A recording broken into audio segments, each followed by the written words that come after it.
റോമാലേഖനം 12-ാം അധ്യായത്തിൻ്റെ 1-2 വാക്യങ്ങൾ.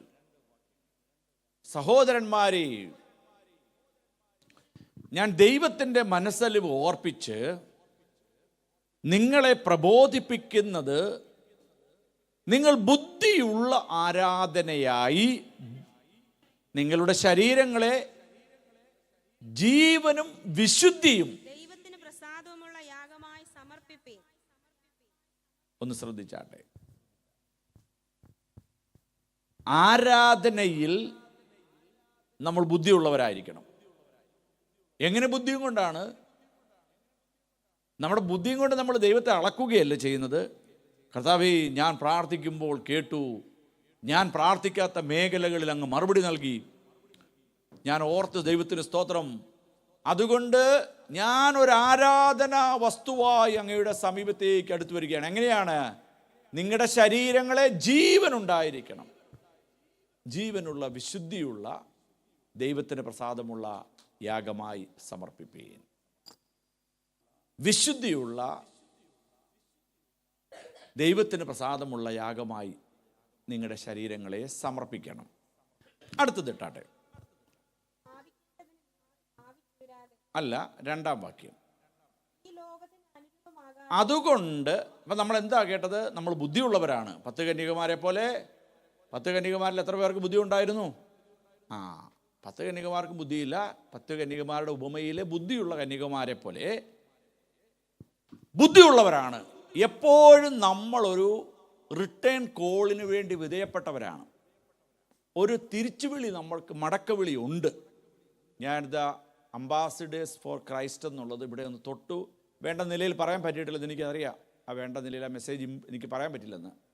പക്ഷെങ്കിൽ ഒരു അംബാസിഡർ ഫോർ ക്രൈസ്റ്റ്, യേശുവിൻ്റെ സ്ഥാനാപതി ഏത് രാജ്യത്തായിരുന്നാലും ഏത് ദ്വീപുകളിലായിരുന്നാലും ഒരു മടക്കവിളി ഉണ്ടാകും.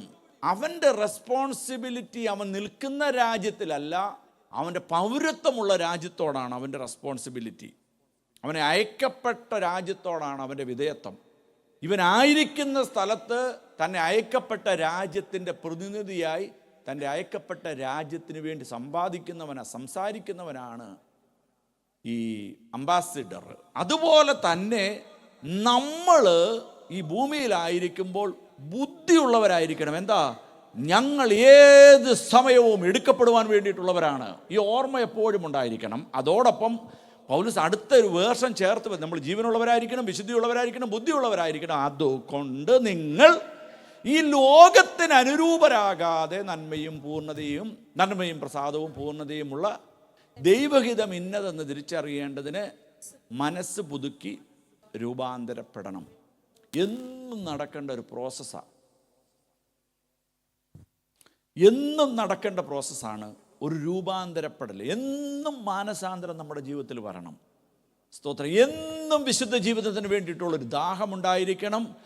എന്നും അഭിഷേകത്തിൽ നിറയപ്പെടുവാനുള്ളൊരു വാഞ്ചയുണ്ടായിരിക്കണമേ. ലോകത്തിൻ്റെ മോഹങ്ങളിൽ പെട്ടുപോകാതിരിപ്പാൻ എന്നെ തന്നെ സമ്പൂർണ്ണമായി സമർപ്പിക്കപ്പെട്ടിരിക്കുന്നുള്ള ബുദ്ധിയും കൊണ്ടുള്ളൊരു അവയർനെസ് കിട്ടിയവരായിരിക്കണം നമ്മൾ. എപ്പോഴും ഞാനൊരു യാഗവസ്തുവാണ്, ദൈവത്തിന് ഹിതമായിട്ട് നിൽക്കുവാൻ വേണ്ടി വിളിക്കപ്പെട്ടവനാണ്.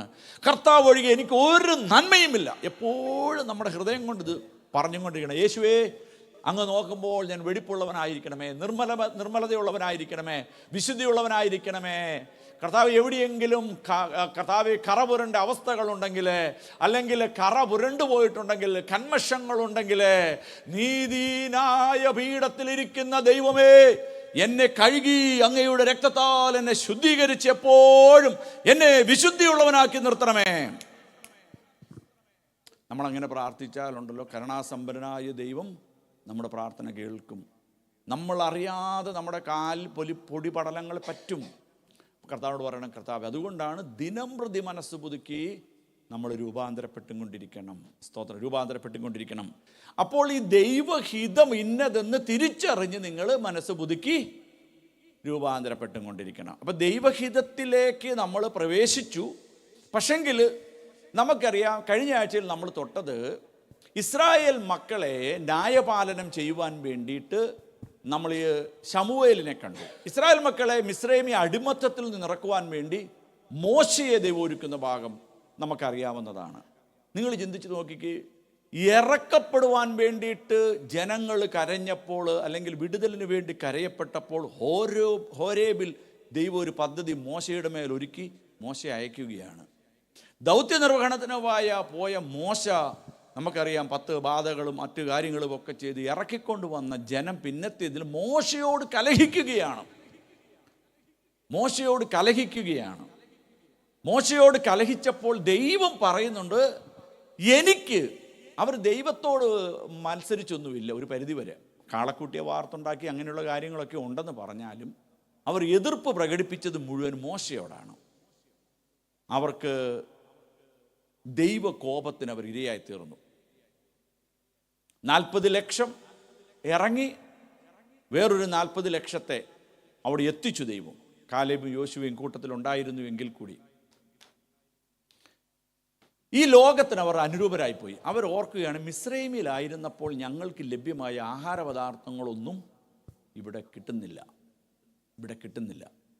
പക്ഷെങ്കിൽ അവരറിയാതിരുന്നു, അവരുടെ കാലിലെ ചെരുപ്പ് പഴകുന്നില്ല, അഴുകുന്നില്ല, വസ്ത്രങ്ങൾ കീറുന്നില്ല, വസ്ത്രങ്ങൾ ദ്രവിക്കുന്നില്ല, വസ്ത്രങ്ങൾക്ക് കേടുപാടുകൾ സംഭവിക്കുന്നില്ല. അവർ ശരീരം വളർന്നും കൊണ്ടിരുന്നു. ഇതൊന്നും അവർ മറന്നുപോയി. ലോകത്തിന് അനുരൂപരായി തീർന്നു.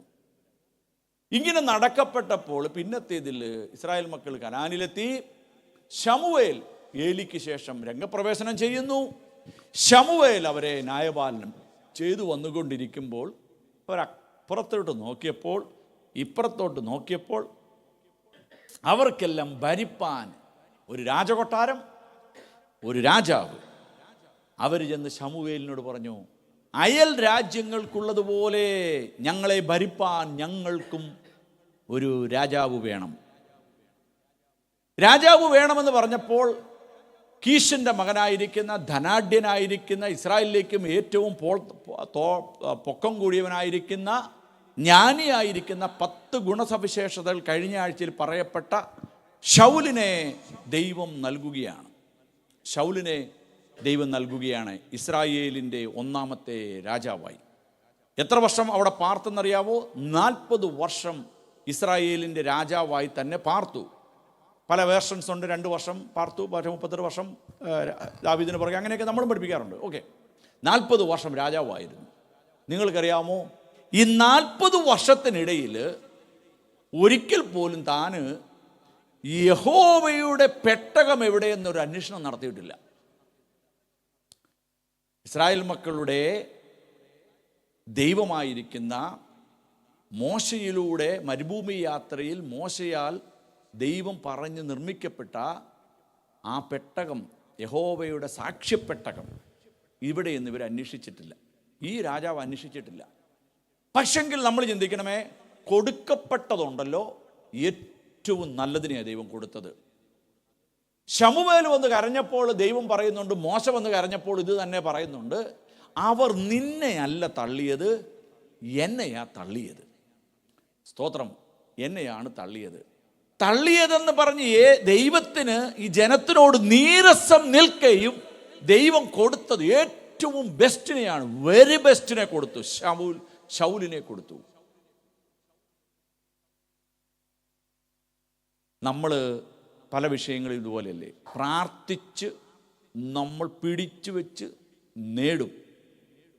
ദൈവമക്കളെ, ഞാൻ ഒന്നും കൂടെ നിങ്ങളുടെ വിശ്വാസത്തിൻ്റെ ഉറപ്പിന് വേണ്ടി പറയാം. പ്രാർത്ഥിച്ച് നേടാൻ കഴിയും. നമുക്കതിൻ്റെ പല സ്റ്റെപ്പുകൾ അറിയാം. ഒരു വർഷം പ്രാർത്ഥിച്ചിട്ട് നടന്നില്ലെങ്കിൽ നമ്മൾ ഉപവാസം പ്രഖ്യാപിക്കും. പിന്നെയും നടന്നില്ലെങ്കിൽ നമ്മൾ 3 ദിവസം ഇരിക്കും. പിന്നെയും നടന്നില്ലെങ്കിൽ 7, 14, 21, 40 ഒക്കെ ഇരിക്കും. ഇതൊന്നും നടന്നില്ലെങ്കിൽ പിന്നെ കഠിന ഉപവാസം, ഒരു വെള്ളം പോലും കുടിക്കാതെ ഉപവസിച്ചവരെ എനിക്കറിയാവുന്ന ഒരാളുണ്ട്. പുള്ളിയുടെ ഉപവാസ രീതികളൊക്കെ കഠിനമായ ഉപവാസ രീതികൾ. അതൊന്നും എനിക്കിവിടെ പറയാൻ പോലും പറ്റത്തില്ല. അങ്ങനെയൊക്കെ ഉപവസിച്ച് കളയും. ദാവീദോ എങ്ങനെ ചെയ്തത്? മൊർദെഖായി എന്താ ചെയ്തത്? ഇതറിഞ്ഞപ്പോൾ വസ്ത്രം ഊരി രട്ടും കൊണ്ടുള്ള വസ്ത്രം ധരിച്ചിട്ട് രട്ടും പൂഴിയും ചാരവും തൻ്റെ ദേഹത്തിട്ടും കൊണ്ട് താൻ ഉപവസിക്കുകയാണ്. ഇതറിഞ്ഞപ്പോഴാണ് എസ്തർ എന്നാ ചെയ്തത്, ഒരു രാജവസ്ത്രമൊക്കെ കൊടുത്തു വിട്ടു. ഇവർ ഇനി വസ്ത്രമെല്ലാം നല്ലത് ധരിച്ച് നടക്കണം. പുള്ളി ആ വസ്ത്രമെല്ലാം കൂടെ വലിച്ചെറിഞ്ഞ് ദൂരോട്ട് പറഞ്ഞു, നീ ഇപ്പോൾ ഇവിടെ മിണ്ടാതിരുന്നാണ്ടല്ലോ യഹൂദന്മാർക്ക്. ദൈവഹിതം അറിഞ്ഞിട്ട് വേണം പലതിനു വേണ്ടിയിട്ട് നമ്മൾ പ്രാർത്ഥിപ്പാൻ. ഇത് വലിയ ബുദ്ധിമുട്ടുള്ളൊരു കാര്യമാണ്. നമ്മളൊരു വീടിന് വേണ്ടി പ്രാർത്ഥിക്കുന്നു, മക്കളുടെ പഠനത്തിന് വേണ്ടി പ്രാർത്ഥിക്കുന്നു, ഒരു വാഹനത്തിന് വേണ്ടി പ്രാർത്ഥിക്കുന്നു. സ്തോത്രം. ഞാനിത് മാഞ്ചസ്റ്ററിലും പല സ്ഥലങ്ങളിലും പ്രസംഗിച്ചിട്ടുണ്ട്. അതുകൊണ്ട് വീട് മേടിക്കും എന്നോട് പറയത്തില്ല. ഓഫർ കൊടുത്ത് അക്സെപ്റ്റ് ചെയ്ത് കഴിഞ്ഞ് എന്തെങ്കിലും ഒരു നീക്കുവെക്കാൻ പാസ്റ്ററെ ഞങ്ങളൊരു വീടൊക്കെ നോക്കുന്നുണ്ട് കേട്ടോ. കാര്യം ഞാൻ അന്നേരം ചോദിക്കുന്നൊരു ചോദ്യമുണ്ട്, ഈ വിഷയത്തിൻ്റെ മേൽ നിങ്ങൾ പ്രാർത്ഥിച്ചിട്ട് ദൈവഹിതം ഇന്നതെന്ന് തിരിച്ചറിഞ്ഞിട്ടാണോ നിങ്ങളിതിനുകൊണ്ട് ഓഫർ കൊടുത്തിരിക്കുന്നത്? ചോദിക്കാറുണ്ട്. വിവാഹ പ്രപ്പോസൽസ് ഞാനും ആലോചിക്കാറുണ്ട്. ചിലത് ഞാൻ പറയും വേണ്ടെന്ന്, ചിലത് നടക്കും. നമ്മൾ അന്വേഷിക്കും ദൈവഹിതം ഇതിലുണ്ടോ. ഒരു മകളെ കെട്ടിച്ചു വിടുമ്പോൾ മാതാപിതാക്കൾ പ്രാർത്ഥിക്കുന്നിടത്തോളം ഒരു പാസ്റ്റർ പ്രാർത്ഥിക്കത്തൊന്നുമില്ല. പ്രാർത്ഥിക്കുന്നവരുണ്ടായിരിക്കുക, ഇല്ലെന്ന് ഞാൻ പറയുന്നില്ല. പക്ഷേ ഞാൻ പറയും നിങ്ങൾ പ്രാർത്ഥിപ്പീൻ. ദൈവം ഇടപെടട്ടെ. ദൈവം ഇടപെടും. ചിലപ്പോൾ നമ്മൾ ഓർക്കുന്നത്, ഞാൻ ആദ്യം തുടങ്ങിയത് ഇങ്ങനെയാണ്, പ്രാർത്ഥിച്ച വിഷയങ്ങൾ നടക്കപ്പെട്ടാൽ സകലതും ദൈവഹിതം അല്ലേ? നിങ്ങളത് ഓർക്കുന്നുണ്ടോ ഞാൻ പറഞ്ഞത്? നടക്കപ്പെട്ടാൽ ഉയ്യോ ദൈവഹിതമായിരുന്നു. നടന്നില്ലേ പറയാം. അതിന്മേലൊരു നടത്തിപ്പ്. ദൈവഹിതമല്ല, ദൈവഹിതമല്ല. നമുക്ക് ഭാഷകളാണ്. നടക്കപ്പെടാത്തത് മുഴുവൻ. ചിലരിവിടെ വന്നിട്ട് നല്ല ജോലി നോക്കും. ജോലി വിചാരിച്ച് നല്ലത് കിട്ടാതെ വരുമ്പോൾ ഉണ്ടല്ലോ, ഖത്തറിൽ നിന്ന് വന്നവർ ഖത്തറിലോട്ട് തിരിച്ച് കപ്പലെപ്പോഴാന്ന് അന്വേഷിച്ച് നടക്കുക. ചിലർ എപ്പോൾ ചീപ്പ് ടിക്കറ്റ് കിട്ടും. അങ്ങനെ ഇരിക്കുമ്പോഴായിരിക്കും എന്നെപ്പോലെയുള്ള ഒരാൾ വന്നിട്ട് പറഞ്ഞത്, നിനക്കൊരു യാത്ര കാണുന്നു. അതിനെ പിന്നെ അങ്ങ് പൊലിപ്പിച്ചിട്ട് പറയും തിരിച്ച് അബുദാബിക്ക് പോണ കാര്യമായി പാസ്റ്റർ എന്ന് പ്രസംഗിച്ച കേട്ടോ എന്ന്.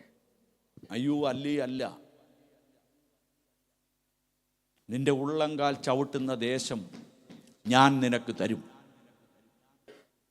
നമ്മൾ അതിൽ പിടിച്ച് പ്രാർത്ഥിക്കണം. എന്നോടുള്ള വാഗ്ദത്തം അതാണല്ലോ.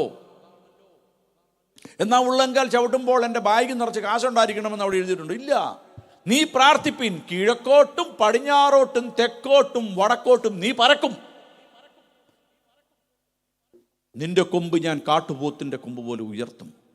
പക്ഷെങ്കിൽ ദൈവത്തിൻ്റെ അനുഗ്രഹങ്ങളെ പ്രാപിക്കുന്നതിന് മുന്നേ ചിലത് ചോദിച്ച് പിടിച്ചു വെച്ച് പ്രാപിക്കുമ്പോൾ നമ്മൾ ചോദിക്കണം, ഇതിൽ ദൈവത്തിൻ്റെ സമ്പൂർണ്ണഹിതം, ദൈവത്തിൻ്റെ സമ്പൂർണ്ണഹിതം ഇതിലുണ്ടോ എന്ന് നമ്മൾ അന്വേഷിക്കണം. ശൗലിനെ കൊടുത്തത് ദൈവം ഏറ്റവും മേൽത്തരമായിട്ടുള്ളത് കൊടുത്തു. പക്ഷെ ദൈവത്തിൻ്റെ ഉള്ളിൽ സംതൃപ്തിയോടെ ഒന്നുമല്ല കൊടുത്തത്, ജനത്തിൻ്റെ ആവശ്യത്തിനനുസരിച്ച് കൊടുത്തു എന്ന് മാത്രമേ ഉള്ളൂ. സ്തോത്രം. നമുക്കറിയാം അവിടെ പറയുന്നത് 40 ആണ്ട്. എന്തിനാ? ഈ മരുഭൂമിയിലുള്ള യാത്രയിലാണ്. ഞാനൊരു പാവം തൊടിക്കാനാ. 40 ആണ്ട് എനിക്ക് ആ ജനത്തിനോട് നീരസമായിരുന്നു. പക്ഷെങ്കിൽ മറ്റൊരു ഭാഗത്തേക്ക് ഇനി ഒന്ന് പ്രവേശിക്കാം. അപ്പോൾ ഒരു നീരസം നിൽക്കുന്ന ഒരു ജനം എന്താണ്? ഇവർ പെറുപെറുക്കുന്നു, ഇവർ അന്യ ആരാധന നടത്തി, ദൈവത്തിന് പ്രസാദകരമല്ലാത്ത യാത്ര ചെയ്തു, മറ്റേത് ചെയ്തു, മറിച്ച് ചെയ്തു, ഇതെല്ലാം നിൽക്കുകയാണ്. ഈ യാത്രയാണ് ഇവരുടെ, ഇസ്രായേൽ മക്കളുടെ യാത്രയാണ്. ഈ യാത്ര നടന്ന് മോവാബ് ദേശത്തെത്തിയപ്പോൾ ഈ ബാലാക്ക് എന്ന് പറയുന്ന രാജാവ് ഇസ്രായേലിൻ്റെ പ്രവാചകനായിരിക്കുന്ന ബിലയാമിനെ വിളിക്കുക. ബിലയാമിനെ വിളിച്ചിട്ട് പറയുന്നൊരു പദമുണ്ട്, നീ ചെന്ന ജനത്തെ എന്താ പറയുന്നറിയാവോ? ശപിക്കണം. നീ ചെന്ന ജനത്തെ ശപിക്കണം. പ്രവാചകൻ ശപിച്ചാൽ നടക്കപ്പെടും. ഇത് ബോധ്യമാണ് മോവാബ് രാജാവിന്. ആർക്കാ? സ്വന്തം ജനത്തിനല്ല.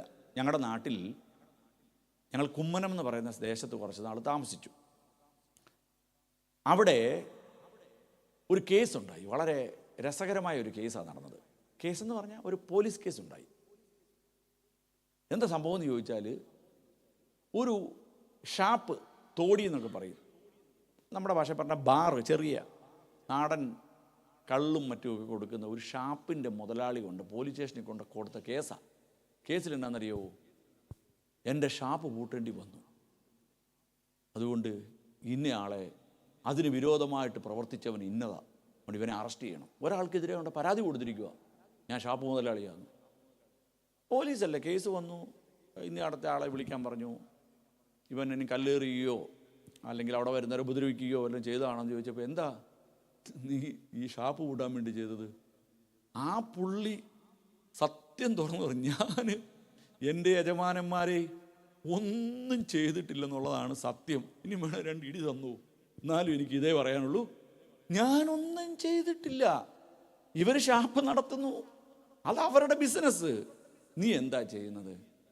ഞാൻ ഒരു ചെറിയ പാസ്റ്ററാണ്. ഇതാ ഇവൻ പ്രാർത്ഥിച്ചിട്ട് എൻ്റെ പൂട്ടിയെന്ന്. പാസ്റ്റർക്ക് ഒരു വിശ്വാസമില്ല, അവൻ പ്രാർത്ഥിച്ചുകൊണ്ട്. പക്ഷേങ്കിൽ അന്യജാതിക്കാരനായ ഷാപ്പ് മുതലാളി കൊണ്ട് കേസ് കൊടുത്തിരിക്കുക, പാസ്റ്റർ പ്രാർത്ഥിച്ച് എൻ്റെ ഷാപ്പ് പൂട്ടിയെന്ന്. കോട്ടയത്ത് നടന്ന സംഭവമാണ്. ഇസ്രായേലിൻ്റെ പ്രവാചകനായിരിക്കുന്ന ബിലയാമിനേക്കാളും ധൈര്യമാണ് അയൽ രാജ്യക്കാരനായിരിക്കുന്ന ജാതീയനായിരിക്കുന്ന ബാലാക്കിന്. ഇവൻ വന്നൊന്ന് പ്രവചിച്ചാൽ മതി, ഇവനെ കൊണ്ട് എന്തെങ്കിലും ഒന്ന് പറയിപ്പിച്ചാൽ അത് നടക്കും. സ്തോത്രം. ബിലയാം പോവുകയാണ്. നന്മയും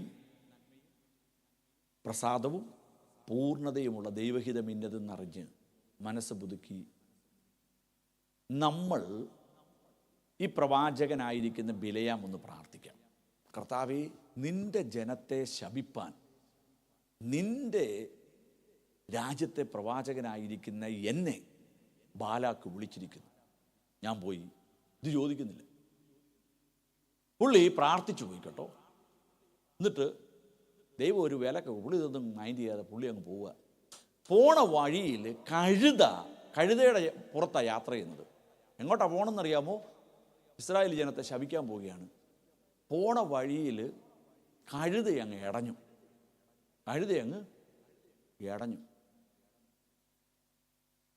കഴുതയും പുള്ളിയായിട്ട് പിന്നെ ഭയങ്കര കോൺവെർസേഷനാണ്.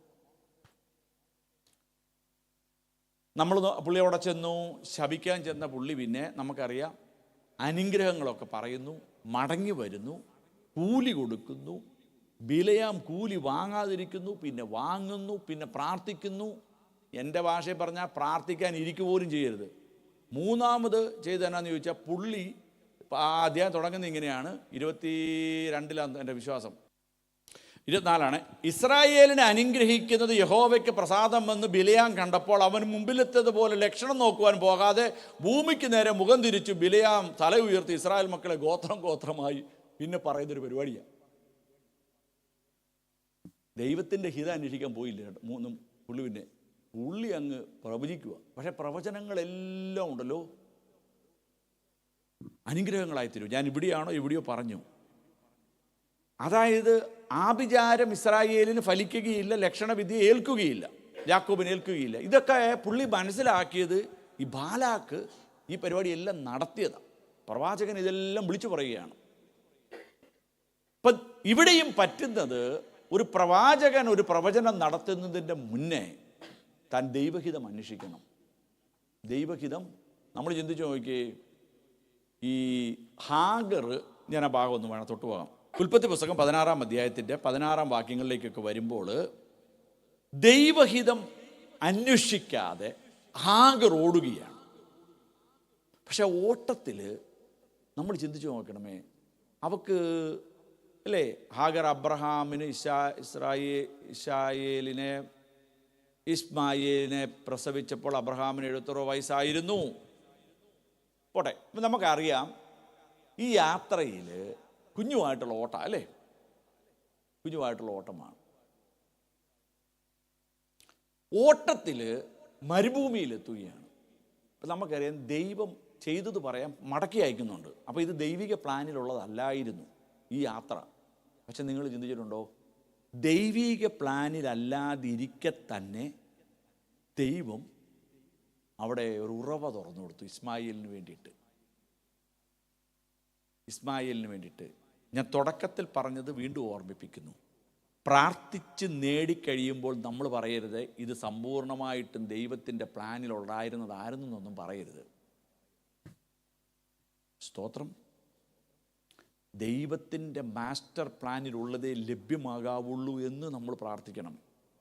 നമ്മൾ പാടാറുണ്ടല്ലോ പാട്ടുപുസ്തകത്തിൻ്റെ ആദ്യത്തിൽ, നിൻ്റെ ഗീതം പോലെ എന്നെ നിത്യം നടത്തിയിടേണമേ. എൻ്റെ ഗീതം പോലെയല്ലേ എൻ പിതാവേ എൻ നിന്റെ ഗീതം.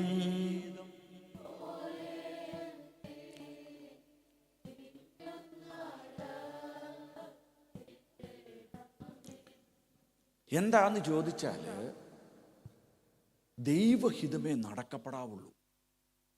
ദൈവഹിതമേ നടക്കപ്പെടാവുള്ളൂ.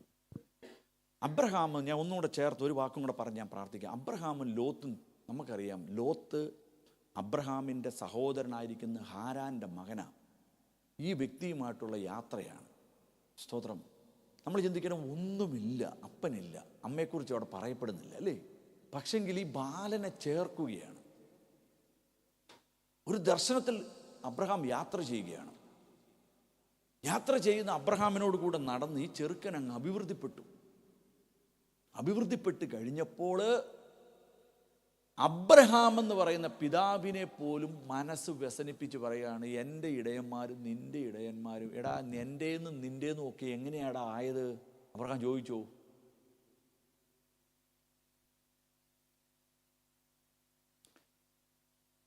നമ്മൾ വന്ന വഴികളെ മറക്കില്ല. ഞാൻ ഒരിക്കൽ കൂടി നിങ്ങളോട് പറയുകയാണ്, വന്ന വഴികളെ മറക്കരുത്. നമ്മുടെ അവസ്ഥകളെക്കുറിച്ചൊക്കെ ഒന്ന് ചിന്തിക്കണം. നമ്മൾ ഇന്നല്ലേ ഈ വലിയ കാര്യങ്ങളൊക്കെ ചിന്തിക്കുന്നത്. നമ്മൾ വന്ന വഴികളെ, നമ്മൾ നടന്നു പോയ വഴികളെ, നമ്മൾ ആഗ്രഹിച്ചത്, നമ്മളെ കൊണ്ട് നടക്കത്തില്ല എന്ന് നമ്മൾ പറഞ്ഞത്, ഇതെല്ലാം ഒന്ന് ഓർത്തിട്ട് പറയണം. എന്നാലും ഞാൻ ചോദിച്ചതിലും നനച്ചതിനേക്കാളും എൻ്റെ ദൈവം എന്നെ അത്യന്തം പരമായി നടത്തിയിരിക്കുന്നു അല്ലേ? അത്യന്തം പരമായി നടത്തിയിരിക്കുന്നു. നിങ്ങൾ ഈ ബോക്സർമാരെയൊക്കെ കണ്ടിട്ടുണ്ടോ? വലിയ ശരീരമുള്ള ഇടിയന്മാരെ, റെസ്ലിംഗ് ഒക്കെ നടത്തുന്ന ആൾക്കാർ, വലിയ ശരീരങ്ങൾ. പക്ഷെ ഒരു 50 തടിയന്മാർ ഒരുമിച്ച് നിന്നാൽ നമ്മൾ ആരെയും അങ്ങനെ വലിയ ശ്രദ്ധിക്കത്തൊന്നുമില്ല. കുറേ തടിയന്മാർ നിൽക്കുന്നെന്നാ പറയുള്ളൂ അല്ലേ? കുറേ അവരിങ്ങനെ നിൽക്കുക, വലിയ ശരീരങ്ങളോ, ഗോലിയാത്തിനെ പോലെ ഇങ്ങനെ. ഒരു 50 എണ്ണോ 100 എണ്ണമൊക്കെ നിൽക്കുകയാണ്. നമ്മളിങ്ങനെ നോക്കിയിട്ട് അറിയോ ഇതന്നെ ഉമ്മാടെ വല്ല ഉത്സവമായിരുന്നു എന്നൊക്കെ പറഞ്ഞ് അങ്ങ് പോവുകയുള്ളൂ. ഇങ്ങനെയാണ്. പക്ഷേങ്കിൽ ഇന്ന് നമ്മൾ ആരാധന കഴിയുമ്പോൾ ഒരുത്തിന് ഇതിൽ ഒറ്റയ്ക്ക് ഇങ്ങനെ ഇങ്ങോട്ട് നടന്നു പോവാണെങ്കിൽ എൻ്റെ പൊന്നെ അല്ലേ? സാറിനൊക്കെ പറയും, ഞാനെങ്കിൽ എത്ര നാളായിട്ട് കിടന്ന് പരിപാടിയാണ്, ഇത് കണ്ടോ പോണമെന്ന് പറയും. ഞാൻ എന്തിനാ ഇത് പറഞ്ഞെന്നറിയാവോ? നാട്ടിൽ ചെല്ലുമ്പോഴേ ഈ നമ്മളോടുകൂടെ പഠിച്ചവരൊക്കെയുണ്ട്. നമ്മളോടുകൂടെ ചെറുപ്പത്തിൽ ഹൈഡ് ആൻഡ് സീക്ക്, സാറ്റ്, ഞങ്ങളുടെ മണ്ടാട്ട് വെട്ടുപന്ത് അറിയാവോ? അതൊക്കെ മറന്നുപോയോ? വെട്ടുപന്ത് അറിയാം. കിളിത്തട്ട്, പമ്പരം, വട്ടെന്ന് പറഞ്ഞാൽ ഈ വട്ടല്ല, ഇങ്ങനെ ഒരു വട്ടുണ്ട്.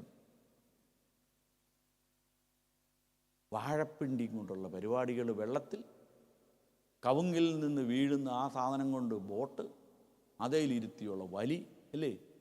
ഈ വലിച്ചവന്മാരൊക്കെ ഇപ്പോഴും നാട്ടിൽ നിൽക്കുമ്പോഴാണ് ടെൽഫോർഡിലൂടെ റെസ്ലിംഗുകാരൻ നടന്നു പോകണ പോലെ നമ്മളങ്ങോട്ട് ഇരുന്ന്, അവൻ നമ്മളെ ആരാധന കഴിയുമ്പോൾ ഒരുത്തൻ നടന്നു പോകുമ്പോൾ നോക്കുന്നത് പോലെയാണ് ഇന്ന് നോക്കുന്നത്. അങ്ങനെ അവൻ പറയുന്നുണ്ട്, ഇവൻ്റെയൊക്കെ തലയെ വരച്ച വര പറയുന്നതാണ്. പക്ഷേ 100 പേര് നമ്മളിവിടെ ഇരിക്കുമ്പോൾ നമുക്ക് നമ്മുടെ വില അറിയത്തില്ല. ഞാനതാ പറഞ്ഞത്, കുറേ റെസ്ലിംഗുകാർ നിന്നാൽ പറയുന്നത് ഇവന്മാരുടെ വല്ല പരിപാടിയാണ്. ഒറ്റപ്പെട്ട് നമ്മൾ നാട്ടിലൂടെ നടക്കുമ്പോഴാണ്. ഞാൻ കഴിഞ്ഞ ആഴ്ച ഇവിടെയാണ് പറയുന്നത്, UK കാരനൊക്കെ കാണുമ്പോൾ അറിയാം, ഗൾഫുകാരൻ്റെ സ്പ്രേയുടെ സ്മെല്ലടിക്കുമ്പോൾ അവനറിയാം. ഇപ്പം കോട്ടയത്തെ ശിപാട്ടിക്കാരൻ കുവൈറ്റല്ലേ, കുവൈറ്റിൽ മാത്രമുള്ള സ്മെല്ലാണ് അവനറിയാം. ഞാനൊരു പ്രാവശ്യം ഇങ്ങനെ മുണ്ടൊക്കെ കൊടുത്ത് ഇങ്ങനെയൊക്കെ ചെന്നു. ഇപ്പം ആ പുള്ളി പറയും, എങ്ങനെ വന്നാലും ഞങ്ങൾക്കറിയാവുന്നു. എന്നതാ 50 രൂപയുടെ തോർത്ത് മേടിച്ചിട്ട് 30-ന് കിട്ടുമോ എന്ന് ചോദിക്കാനാ. എവിടെയാണ് കയറിയിരിക്കുന്നത്? വലിയ കടയിലാണ് കയറുള്ളൂ. എന്നിട്ട് ചോദിക്കുന്നു, ഒരു ചായ കിട്ടുമോ? തൊട്ടപ്പുറം ആര്യഭവനുണ്ട്, 10 രൂപ അടുത്ത കിട്ടും. ഇല്ല, അവിടെ കയറിയിട്ട് ഒരു ചായ കുടിക്കണം. സീമാട്ടി കയറിയിട്ട് എന്താ തുണിയും മേടിക്കത്തില്ല, മടങ്ങിപ്പോരും. റിയൽ പ്രകൃതികളതാ. ഞാൻ പറയുന്നത് ദൈവമക്കളെ, ദൈവം നമ്മളെ അനുഗ്രഹിച്ചത് അറിയണമെങ്കിൽ നിങ്ങൾ പഠിച്ചവരുടെ കൂടെ ഒന്ന് ചുമ്മാ ഒന്ന് കോൺവെർസേഷൻ നടത്തണം. അവർ പറയും, എടാ നീയൊക്കെ മണ്ടനായിരുന്നു, നീയൊക്കെ മണ്ടികളായിരുന്നു. സ്തോത്രം. പക്ഷെ നിങ്ങളെയൊക്കെ ദൈവം അങ്ങ് അനുഗ്രഹിച്ചു, നിങ്ങളെയൊക്കെ ദൈവം മാനിച്ചു. അബ്രഹാമിനെതിരെ ലോത്ത് ഒരിക്കലും ചിന്തിക്കാൻ പാടില്ലായിരുന്നു. ധനവും സമ്പത്തും ആടുമാടുകളും വർദ്ധിച്ചപ്പോൾ പറയുകയാണെങ്കിൽ എനിക്ക് നിന്നോട് നടക്കാൻ പാടില്ലെന്ന്. സോദോമും ഗോമേറയും കുറിച്ച് എഴുതിയിരിക്കുന്നത് ഫലഭൂഷ്ടമുള്ള താഴ്വാരമെന്ന. താഴ്വാരത്തിൻ്റെ പ്രത്യേകത എന്താ? എപ്പോഴും വെള്ളങ്ങൾ സജീവമായിട്ട് ലഭ്യമാകും. കൃഷികൾ അവിടുത്തെ ഏറ്റവും ഫലമുള്ളതാണ്. സോദോമും ഗോമേറയും നല്ല നീരുഴക്കുള്ള പച്ചപ്പുള്ള സമൃദ്ധി എന്നുള്ള സ്ഥലം കണ്ട് ലോത്ത് അത് തിരഞ്ഞെടുത്തു.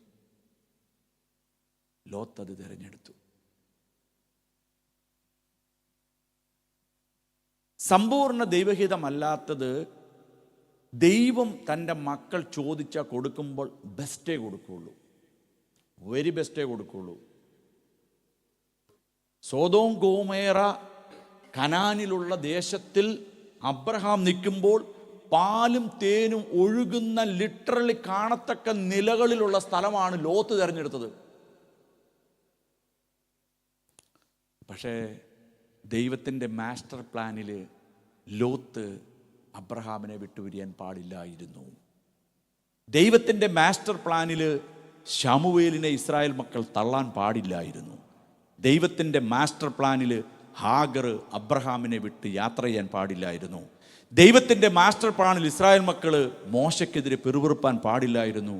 ദൈവത്തിൻ്റെ മാസ്റ്റർ പ്ലാനിൽ കാളക്കുട്ടിയെ വാർത്തെടുപ്പാൻ അഹരോൻ നിന്നുകൊടുക്കാൻ പാടില്ലായിരുന്നു. ഇതിൻ്റെ എല്ലാം ഓപ്പോസിറ്റ് വശം ചിന്തിച്ച് നോക്കി. വെരി ബെസ്റ്റ് അവർ ചെയ്തത്, വെരി ബെസ്റ്റ് ചെയ്തു. പക്ഷെങ്കിൽ മുഴുവൻ ദുരന്തങ്ങളായി തീർന്ന ദൈവമക്കളെയും ഇസ്രായേലിൻ്റെ ചരിത്രം പഠിക്കുമ്പോൾ ഇസ്രായേലിന് കളങ്കം വരുത്തിയിരിക്കുകയാണ്. ഒന്നാമത്തെ രാജാവായിരിക്കുന്ന ശൗൽ കളങ്കമായിപ്പോയി. ഹാഗർ തിരിച്ചു പോകേണ്ടി വന്നു. ഇന്ന് പകൽ എന്നെ കേൾക്കുന്ന ദൈവമക്കൾ പറയണം, ഗെത്സമനയിൽ കർത്താവ് പ്രാർത്ഥിക്കുകയാണ്, അപ്പാ എനിക്ക് വയ്യ. എന്നെ ഒന്ന് ശ്രദ്ധിക്കണമേ. നമ്മുടെ ജീവിതത്തിൽ ഏറ്റവും വലിയ മുറിവുകൾ ഉണ്ടാക്കുന്ന ആരാന്നറിയാവോ? നമ്മുടെ പ്രിയപ്പെട്ടവര്. നമ്മുടെ പ്രിയപ്പെട്ടവര് അടുത്ത് നിന്ന് നമ്മളെ കുത്തും. നമുക്ക് ഉൾക്കൊള്ളാൻ പറ്റത്തില്ല ദൈവമക്കളെ. നമ്മൾ ശാരീരികമായിട്ടും തളരും. മനസ്സ് തളർന്നാൽ ശരീരം തളരും. ഇതൊരു വാസ്തവമാണ്. ഉപദ്രവിക്കപ്പെടുവാൻ ചിലർ എഴുന്നേറ്റ് നമ്മളെ ഉപദ്രവിക്കും. അവൻ അതുകൊണ്ട് ഒരു ലാഭവും ഇല്ലെന്നേ. നമ്മുടെ വളർച്ച ചിലർക്ക് വിഷമമാണ്. ബാലാക്ക് പറയുക ബിലയാമിനോട്, കാള പുല്ല് നക്കി തിന്നുന്നത് പോലെ അവർ ദേശം മുഴുവൻ കീഴ്മേൽ പിടിക്കുകയാണെന്ന്. എനിക്കിത് കണ്ടിട്ട് സഹിക്കാൻ പറ്റുന്നില്ലെന്ന്. അതാ വിഷയം. ഇന്ന് പകൽ പറയണം, സമ്പത്താകട്ടെ ആരോഗ്യമാകട്ടെ, എൻ്റെ വർധനവിനെതിരെയുള്ള എല്ലാവിധമായ ഇരുട്ടിൻ്റെ ശാപ അഴുക്ക് ദൃഷ്ടികളെയും നസറേന യേശുവിൻ്റെ നാമത്തിൽ ഞാൻ ഈ അതിര് വിട്ടു പോകാൻ കൽപ്പിക്കുന്നു. വർധനവിനെതിരെ ഒരു ദുരാത്മമണ്ഡലത്തിൻ്റെ ഫൈറ്റ് ഉണ്ട്. നമ്മുടെ തീരുമാനങ്ങൾ എടുക്കുന്നതിനെതിരെ ഒരു ദുരാത്മമണ്ഡലത്തിൻ്റെ നീക്കങ്ങളുണ്ട്. നല്ലത് കാണിച്ച് മോഹിപ്പിച്ച് ദൈവത്തിൻ്റെ സ്വന്തം ഇമേജിലായിരുന്ന ആദാമിനെ പോലും വഞ്ചിച്ചത് മോഹിപ്പിച്ച ഇവിടുത്തെ എല്ലാ വൃക്ഷങ്ങളിൽ അവിടെ എഴുതിക്കുന്ന കാണാൻ ഭംഗിയുള്ളതും സ്വാദിഷ്ടതുമായ ഫലങ്ങളാൽ നിറഞ്ഞിരിക്കുന്ന ഏദൻ തോട്ടത്തിൽ ഒരു മരം തിന്നരുതെന്ന് അതേലെ മാത്രം മതി പുള്ളിക്കായിരിക്കും. ചിന്തിച്ചു നോക്ക്. ഞങ്ങളുടെ വീട്ടിലുണ്ടായിരുന്നു ഈ പ്രശ്നം ചെറുപ്പത്തിൽ. ചില സാധനങ്ങളൊക്കെ മേടിച്ചിട്ട് പപ്പ പറയുന്നത് അതേ തുടരുതെന്ന് പറയും. പപ്പ പോയി കഴിയുമ്പോൾ അവിടെ 100 സാധനം ഉണ്ടല്ലോ, ഇതെന്നതാണെന്ന് അറിയണം, ഇത് തുടരുതെന്ന് പറഞ്ഞിരിക്കും. അതെന്താ അതിനകത്ത് എന്തെങ്കിലും കാണും. സ്തോത്രം. ഇന്ന് പകൽ പറയണം നമ്മൾ ദൈവഹിതം. യേശു പ്രാർത്ഥിച്ച എന്നാന്ന് അറിയാം, യൂദയുടെ ഒറ്റക്കൊടുക്കലൊന്നും ഉണ്ടല്ലോ കർത്താവിന് സഹിച്ചില്ലെന്നേ, സഹിച്ചില്ല. നമ്മൾ ഈ ഉള്ളിൽ ദേഷ്യമൊന്നുമില്ല, നിങ്ങൾ ആരോടും പക വെക്കുകയും ചെയ്യരുത്, ഒരിക്കലും നമുക്കത് യോഗ്യമല്ല, ഭൂഷണമല്ല. പക്ഷേ നമ്മൾ അല്പം ഡിസ്റ്റൻസ് ഇട്ട് ചിലരെയൊക്കെ നമ്മുടെ ലൈഫിൽ നിന്ന് മാറ്റിയിട്ടുണ്ടല്ലേ. ഞാനും മാറ്റിയിട്ടുണ്ട്, നിങ്ങൾ തെറ്റ് പറയുകയല്ല. കാര്യം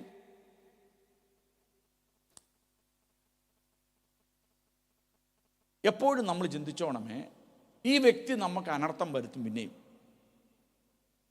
നമ്മൾ അവരെ ഒന്ന് മാറ്റി നിർത്തിയിരിക്കുകയാണ്. പക്ഷേ അവരുപദ്രവിച്ച രീതികൾ നമ്മളൊന്ന് ചിന്തിച്ചിട്ടുണ്ടോ? എന്തും കൊണ്ട് അവരെ മാറ്റിയെന്ന് ചോദിച്ചാൽ അവരുടെ ഉപദ്രവം നമ്മളെ വല്ലാതെ തളർത്തിക്കളഞ്ഞു. ഒരിക്കലും നിങ്ങളെ ഉപദ്രവിച്ചിട്ടുള്ള ഒരു കാര്യം ചെയ്താൽ മതി, നിങ്ങൾ ആർക്കെങ്കിലും ഒരു 100 പൗണ്ട് അല്ലെങ്കിൽ 1000 പൗണ്ട് കടം കൊടുത്താൽ മതി, നാളെ അവൻ നിൻ്റെ ശത്രുവായി തീരും. അല്ലെങ്കിൽ എന്തിനെങ്കിലും ഒരു ഉപകാരം ചെയ്ത് നോക്ക്. ഉപകാരം സ്വീകരിച്ചവരാണ് നമ്മൾ ഉപദ്രവിക്കുന്നത്. ഒരിക്കൽ കൂടി ഞാൻ പറയാം, മഹത്വചനങ്ങളായിട്ട് വേണം എഴുതിയിട്ടു. നമ്മളിൽ നിന്നൊരു ഉപകാരം സ്വീകരിച്ചവനായിരിക്കും നമുക്കെതിരെ ആദ്യത്തെ കല്ലെടുക്കുന്നത്. അങ്ങനെ വരുമ്പോൾ നമ്മൾ ആരെങ്കിലും സഹായിക്കുമോ?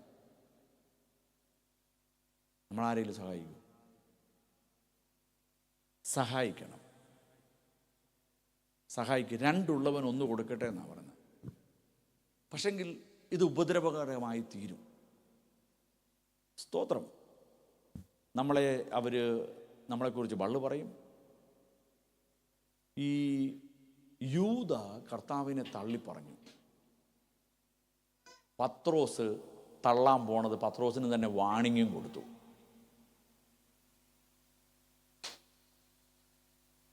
എൻ്റെ ഭാഷയിൽ പറഞ്ഞാൽ ഒന്നാമത്തേവനും തള്ളി, ഒടുക്കത്തേവനും തള്ളി.